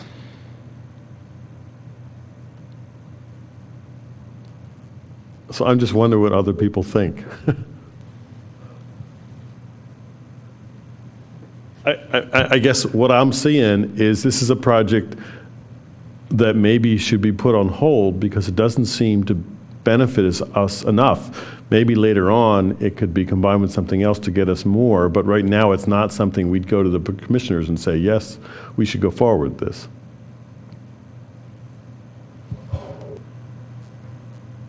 If I may interject, and I apologize, but one of the things of the RFP, so I'm not speaking for Dan, but so we were at the original, when he originally presented, we were at 50,000 feet. And we're kind of down at 25,000. Now we're at 10,000 feet. So he has, a good model that shows what could happen, but there's the gaps he spoke of. So if a request for proposal for design of a system or systems to address the South Wayne flooding were to be put out, included in that it would have to be that takes it down to ground zero, which would be surveying of inlets, pipes, size, condition, size, condition, including what would happen at Banbury and tying that all together. Because my concern is this is whatever route this committee and eventually the board chooses is a very expensive, it's going to be expensive. It's a big fix, don't get me wrong, but it's expensive. And we really only have one shot to do this properly. Not that you can't do other things upstream, but we want to make sure that when you're spending 7 figures or whatever it would be, it is effective. So that's where, I get worried that we get stuck in the study whirlpool, because we could now say to Dan, well, what do you need to do to get us more information? And then he does that. And then we drill down further and we drill down further, when we could just say to the next consultant who does the design, this is what you've got to do. Take us to ground zero. Show us these 3 options. Yeah, but I'm not saying that. I'm not saying we should go and do further studies. I'm saying we should put this off to the side, do the township-wide studies, find some other place that's got bigger bang for the buck, and go there rather than here, because this doesn't seem like a very good place to go. Yeah, I would respectfully disagree, because don't forget, Dan's study is still going to be high level, and unless the more it costs more and more to start to drill this down. So we have limited infrastructure information. So for him to start to really nail any of these studies down, we're going to have to pay him to do some survey or somebody to do some survey. Yeah, but is that going to take it from 30% up to 60%? Well, it's going to give us the data he needs to tell us what exactly is going to happen and where we should go. My concern is we haven't, and again, a respectful request. We have an existing condition, and to put it on the shelf, it could sit there for a long time when maybe we need to take the next step, again, respectfully and requested and suggested, take the next step and let's see what we can do to really make a difference here. Well, I think that the Banbury Way project is a good one because it's uphill. It seems, I mean, in my opinion, a good bang for the buck to address not only flooding there, but which will trickle down and affect these projects. So I don't think it's a matter of putting this on the shelf. I just think that realistically, we're just going to have to prioritize, and that out of the two right now, it appears that Banbury Way is the project that we strongly recommend for various reasons, and that, you know, down the road, there might be additional information and there might be other projects that this will affect that we might go back and say, now at this point in time, this is critical because it affects that neighborhood and then downstream. So I don't think it's putting it on the shelf, Steve. I just think we need to prioritize. We only have so much money, and I think doing the two projects that we're already doing in Ithan Creek and then still having money for any other projects in other watersheds, we might find another watershed that there's going to be a project that's uphill that's equally as important. And I just think we need to prioritize, and I think money for just Banbury Way and for the pipe connection is already going to take up 2 years, right? So that when that fund is empty and we have some funds coming in, then we can take a look at this again and say, where do we want to start? But for now, I think we're tapped out. So first of all, Dan, another great job. And I particularly liked the presentation at the very end, which I assume was in request for, or in response to what Mr. Curley was asking us for. Do you have that similarly for Francis? And can you share that with us tonight? Not right this second, because I want to make another comment first, but because I think, again, impatient Joe, we've done a disservice. We're late in getting that done. We recommended that 2 months ago. We need to get that moving. And similarly, before we leave tonight, I want to have an update on where we are with the connection to the middle school. And then with the understanding of those two, I have to completely agree with Paul and with Heather. I think that with what we've already recommended, which is a township-wide assessment being done, that's only a few months away. I'm hoping that that's not years away. And I would not at all use use the verbiage that this is going to go on the shelf. I think it's not only inappropriate, it's misleading. What I think we said was that you've done good diligence, and I like the way Steve described it. You did good diligence down to the 10,000-foot level, and we'd like to see the rest of the township with other hot spots down to the 10,000-foot level. So then, as Paul said, then we can say, well, where does this stack with, something in Rosemont that we weren't really aware of, but all of a sudden there's a problem there that is more bang for the buck. And then, and I'm hoping, again, that this could be April, May, June, we can find out whether this is worthwhile. The only other comment I'd make is it was very interesting to see, and I think you should think about this, not now, but when we redo this. There's 2 items on here that are in flux, right, with the library, and that would reduce what your benefit is going to be, presumably. And the other one is the,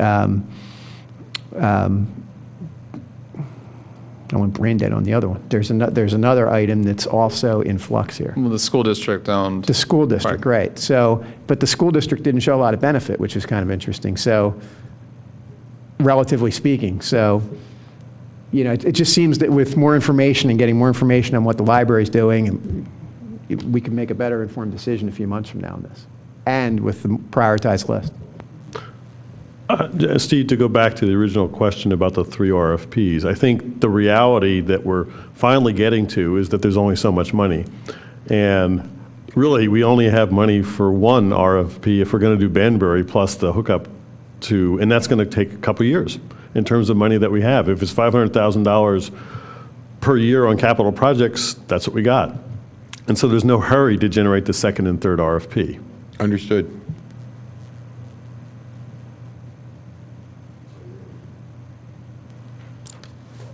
I think that, because I would like to get to Wawa, Windsor, Banbury, Francis, WBF, but I think that in going forward to the Board of Commissioners by either December 22nd or the first week in January with our final go-back on that, we should also pull some slides from here to explain our logic, why, and our well, we should take a vote here, but our recommendation that we don't go forward with the Runnymede project currently and wait until we complete the township-wide assessment.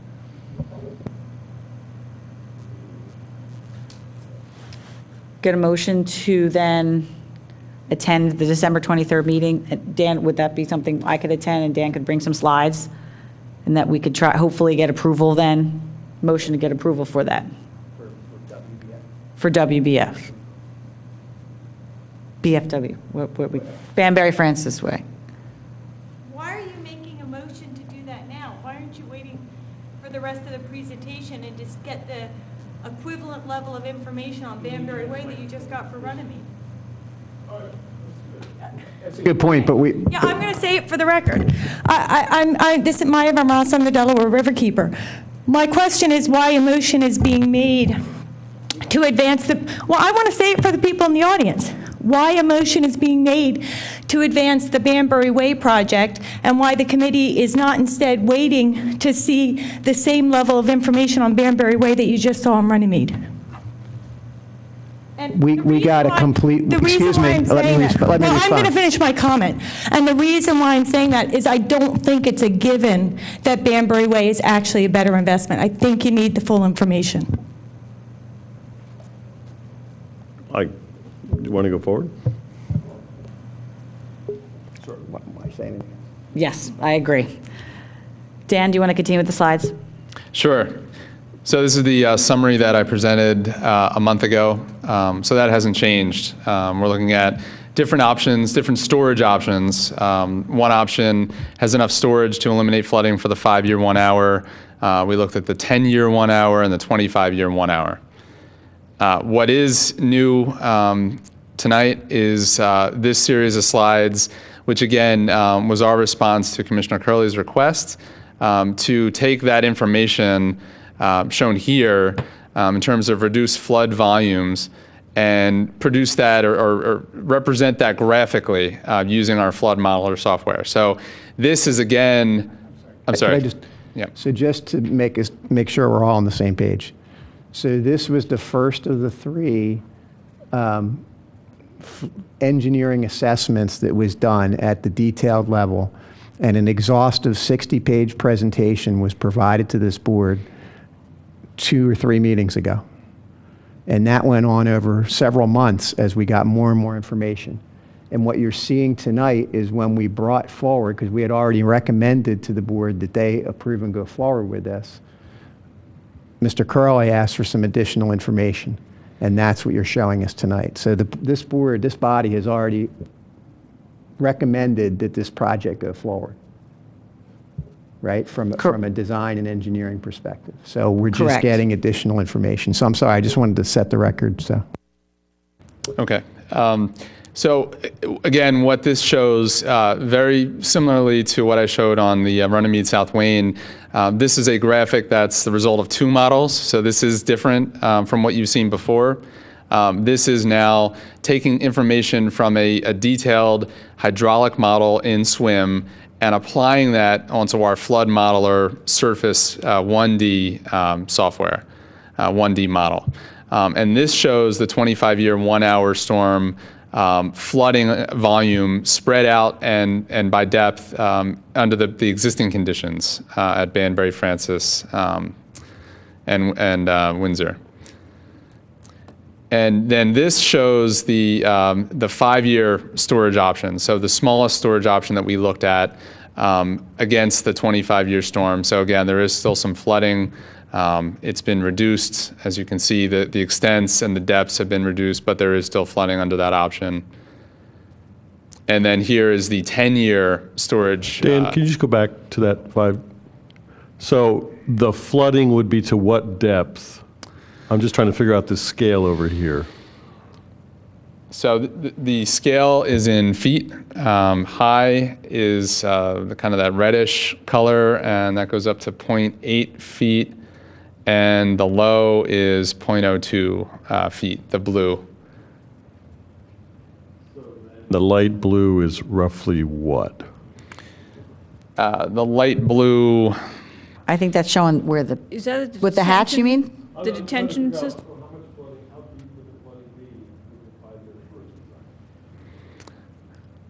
the light blue is in the 0.1, 0.2 feet neighborhood.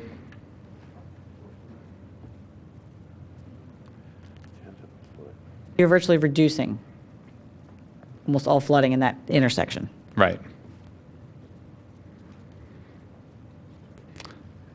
And then this next one, and it's a little, I apologize, it's a little confusing because the color of the actual retrofit, the project that we're proposing is also in light blue, so we probably need to change that color to make it more obvious because it kind of blends in a little bit. But this is showing that the 10-year storage design against the 25-year flood volume. So again, here, if we go the 5-year to the 10-year, there is a difference. Again, it's more storage. We didn't show the 25-year storage option because literally there'd be no flooding at that storm size. That was the purpose of that Can size. you go back and forth between those two? I'm having trouble seeing the difference between those two.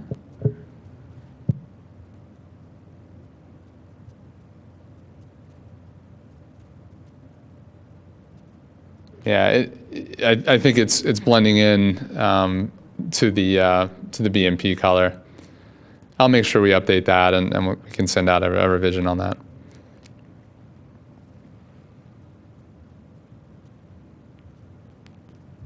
So then this is the 10-year baseline flooding, the 10-year storm, 1 hour.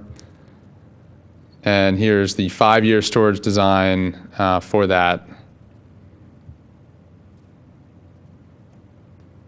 And again, we didn't show the 10-year storage design because there'd be no flooding for that event. And then the 5-year, the baseline conditions. And the 5-year storage design just eliminates the flooding for that. So, any other questions on that?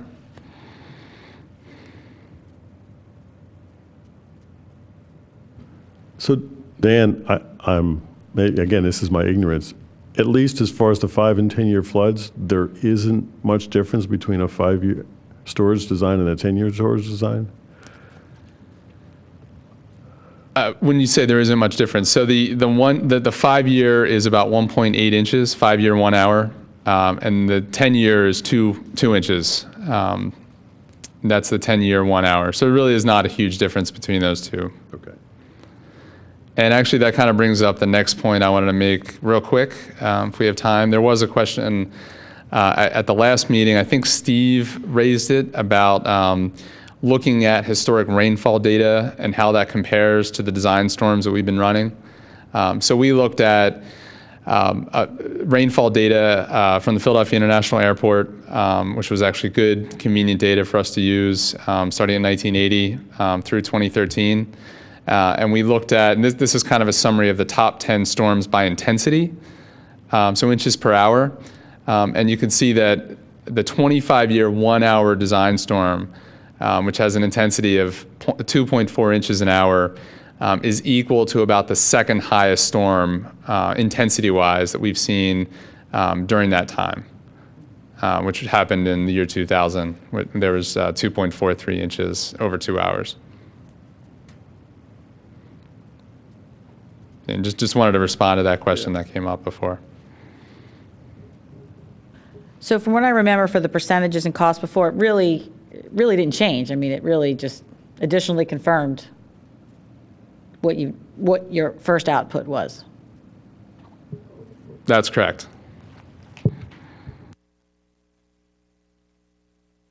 Yeah, but I guess what I see now is that if you compare that to Runnymede, well, a huge difference in what way? I think there's a difference because first of all, it's uphill, it's upstream, which will affect downstream. So to me, Right. any chance you get to do that, I buy that, but I guess when I look, if I believe all this modeling, then I guess I'm not so sure now. I have to agree with Maya. I guess I'm not so sure that, because what we just saw was like reds in 4 hours, but it's in a very localized area. And we're seeing, and I did notice, you did a good engineering, you didn't change your color scale from engineering assessment to, when my guys do that, I get mad, right? So that red and the green, the color scale was the same in both those models, right? Yes. So I hope like if so. you just flash between that and then what we just saw in Runnymede, wouldn't you argue that Runnymede has a much worse problem? again, I guess the relativity of where it's located and in a residential neighborhood and that it's uphill, I guess problem can be defined in many aspects.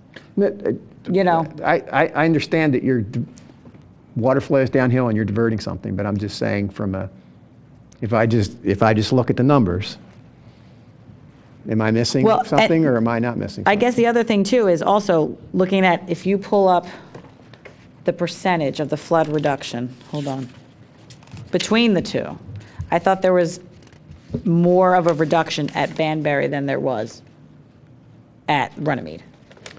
I But- thought we but were talking like but- 30% versus But 100% here. But I think, maybe I'm wrong.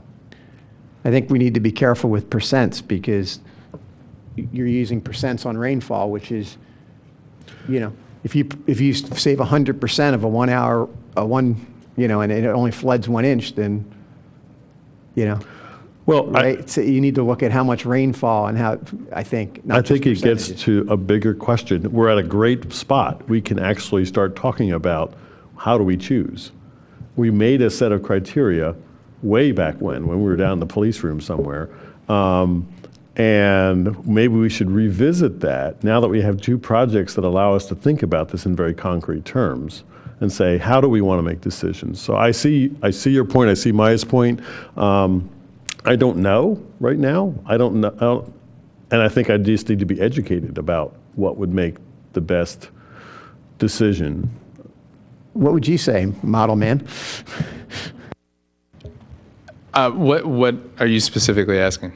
I guess if you would flash an equivalent picture, so pick whatever you want, 25-year 1 hour storm, and because I liked what, we were doing just a minute ago, Paige was asking us to flip between 2, but instead of flipping between those 2, you flip between the 25-year 1 hour event, or if you want to do 25 and whatever, but that one and then that one, the percentage is a lot lower, but the flooding in your modeling is 4 times as high, Can you right? flip to the one with the storage then? Part of what we have to look at though is, though it's reduced It's with still the severe. storage, is the road passable?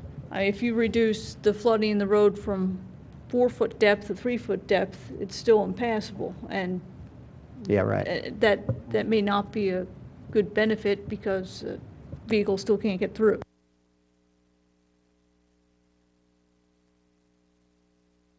Then there's a different criteria, which, again, I'm happy to discuss. I think it's really good to say, okay, so how are we going to make these decisions? Based upon what?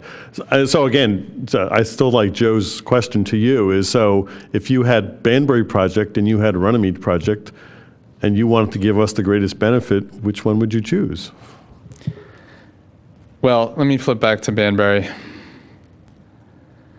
Well, actually, before I do that, so just staying on this one for now, I mentioned that, what we're seeing here, I think it's, again, kind of the worst case. I mean, this is a really conservative model in that it's not taking into account what's happening directly downstream. And that could be done. Again, that was beyond our scope, but we can certainly do that. So I don't think that this flood volume, the depth of the flooding and the extent of flooding is necessarily reflective of reality at this location. But I think at Banbury, it is much more reflective of reality because we know that there's a bottleneck there. It happens right, it's right in the Wawa lot. We have several larger pipes coming to a 15-inch pipe. So there's a real bottleneck there. This is something that it's a design, it's a concept that could do have an immediate benefit at that location. It's a very solvable problem. It's a well understood problem. I'm not saying it's better, but I think that's more reflective. At least the model's more reflective of reality in that location. I've seen it at the middle school there for something much less than the 25-year 1-hour storm. And there's a car floating in the street at the intersection. There's water into the parking lot to the right there by the softball field. It happens in a much lesser storm. So you're saying this might actually represent reality pretty well at that location. Or reality may be worse. Or reality may be worse. And that's obviously with without the pipe being connected to the middle school system up at West Wayne. Right. Right. Right.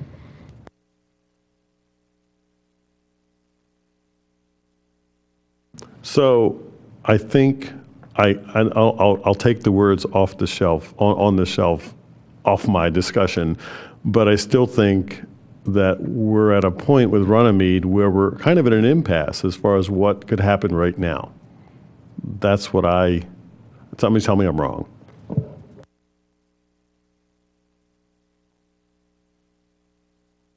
And by impasse, you mean between the connector pipe that is already approved to tie above, as well as doing the, WF, whatever project, the Windsor, the one we just talked about, which will improve upstream flooding. If those two were incorporated into this, because that wouldn't change what you see. I mean, it would, when they're incorporated, that would change what you see, right? That's, I think that's what we're saying. And so if I just talking out loud here, if we did the complete Radnor Township assessment and we had by then an engineering design done for the upstream project and the pipe connected should be well along to being connected, because we're going to get it's getting late, but we're going to get a update on that, then a more accurate model of this area could be done. Is that what I think we're saying? Where are we at with the middle school connection? Just out of curiosity. So Gannett was awarded that at the last meeting in November. They have started design. I don't have a % completion for you, but I will at your next meeting. I'll have an update on any outstanding projects. And are you getting a feeling that would be, or is that your thinking, Steve, that would be done like this coming year? Absolutely, that's the full plan for that. Great. Now, that's not long. And do you have to do anything further, or can you actually lay the pipe there? What'll happen is we have the approval for design. Once that design, I would like to come back to this board at one time and go through those plans, step through the plans with you, and then go to the board and request to receive bids, authorization to receive bids, go through that process, get it constructed in 2016.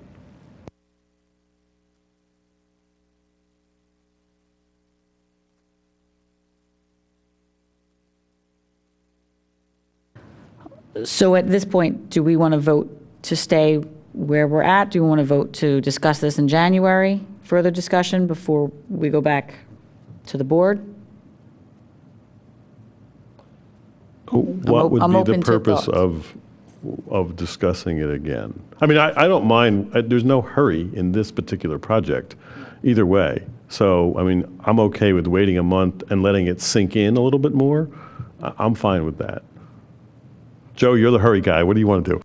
Well, I think that we have a package and a known issue at the Wawa area that we can go fix. And now with this information, maybe the decision is, which of those three options do we want to go do? Right? I mean, maybe that's the question. But I don't see that we change, my personally, as I think we really need to fix the Wawa issue as a known issue, like this one it is. We found design discrepancies or design issues with the current design, so it needs to be fixed. And this one is dynamic enough with all the other things that are going on, is that we'll have better information in a few months. So I think that's my logic. So do you want to make a motion then to go forward with the RFP for Banbury Way? I think we should. I think we should just reaffirm the motion we already made, right? I don't know that we need to, because we already sent it to the board, and so we're just really following up with them with additional information, because you went in whatever, November or early November, right? And presented to them. So this is just a follow up to give them more information, to have them make their decision. Steve, so maybe we need a little guidance from you about how we proceed. So it sounds like we want to go back to the board and say, here's the new information. Dan would present that and say, this says that we did what Don Curley asked about in terms of Banbury. Here's Runnymede. It doesn't look presently like it makes sense to proceed, so we're asking for the RFP to be approved. Is that how we'd go?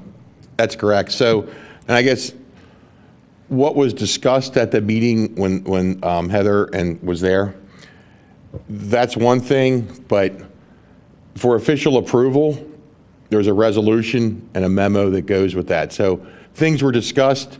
There was general agreement on certain things, but I just want to make sure that everybody understands when it's talked about at the meeting, that doesn't necessarily mean there was an official approval for anything. So other than what we have on the books right now, the last one being the school lane, that connection to the middle school system, there's nothing official. So yes, Mr. Bergmeyer, that's the way to go.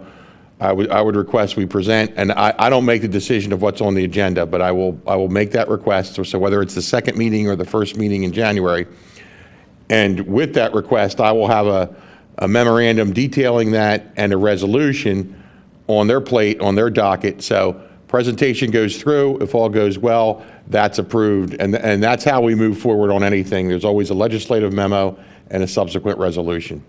So there'd be really two resolutions. It would be the watershed, remaining watershed, and then it would be for Banbury Way, request for Correct. proposal. It'll so be two. What I would do, what I would recommend is, you know, our memos are brief. They're one page, and they're that way for a reason, so that they can be read relatively quickly by the public or whoever.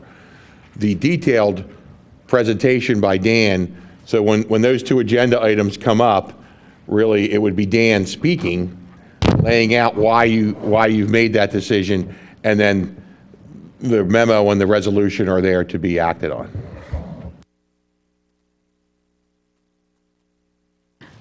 Okay, so we'll draft a memo, we'll get it to you as quickly as possible in order to get on that That'd be fine. Thank you very much. December 23rd meeting. Okay. It's 9:08. I don't know if we want to get into old business, new business. I know at the last meeting, we got into just some projects that Steve had mentioned. I think at this point, we allocated a certain percentage for infrastructure, and I think what we need to do is, as you know, we step into a new year, go through, work with Steve, see what the priorities are at the township, and say, this is our percentage, this is what can be spent. You know better than anyone else, you and your staff, of what needs to be done. So to go into all these projects, I think at this point, when we have a certain amount allocated, we'll work Yeah. with Steve in January to do that. January 14th will be our next meeting. Can I just And- make a quick Sure. comment? So again, I think there's a general principle here that we're looking to Steve and Dan to prioritize the repair projects so that we can say, this is number one, this is number two, et cetera. And what I'd like to request, if it so pleases this board, we do have this list of all these various projects. So I would just like to give that to the board. And these are basically all the various residents that come to me, then I come to you. So, you know, and everybody understands that not every project's going to be, but I would just like to bring that back before you. So we do have a comprehensive spreadsheet that shows, here's the issues that have been brought forth. And there, you folks know, there are many and many. And we'll prioritize from there, and we'll categorize them and group them. But if you remember, we went through all these various spreadsheets the first year the committee was formed. So I'm going to bring them back in one fashion to present to you, just so when you know, it rings a bell, or when somebody comes to this meeting, you can say, oh, that was number 22. You know, we understand that. And Steve, that may help us with this ODP discussion. So I think that would be great. Thank you. Anything else anyone would like to add, discuss? Okay, the next meeting will be January 14th. Hope everyone has a good holiday. Thanks.